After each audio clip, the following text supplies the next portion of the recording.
We got this roadside assistant kit, which has just been great. It has so many things in it if you happen to have an emergency on the road.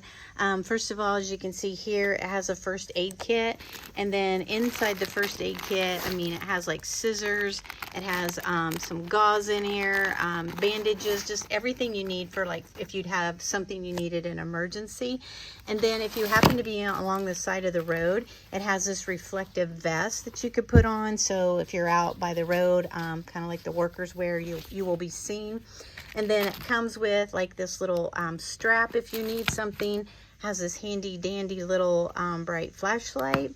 And then also it has this little, like a little, I don't know, shovel, like if you're stuck in the mud or something and you need to dig your way out. It comes with, you just put the handle on it.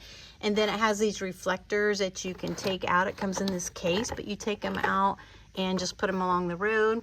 Also comes with gloves, so like if you're dealing with something dirty or the dirty tires or whatever. Has this ratchet strap that you can use if you're trying to pull something out. Just all kinds of stuff. And here it's got like cutting scissors, it's got a tape measure in there. These little things that you can screw something in. It's got jumper cables. Here it's got a air tire so you can pump something up, and a bag. Little tire pump thing. So it's just got just about everything really that you would need if you have an emergency. And then it also comes, when you're done, you just fold it up and it comes in this nice little bag. You just keep it in there and you're good to go. So highly recommend, because you just never know when you're going to have an emergency. So ours has been great. We carry it all the time.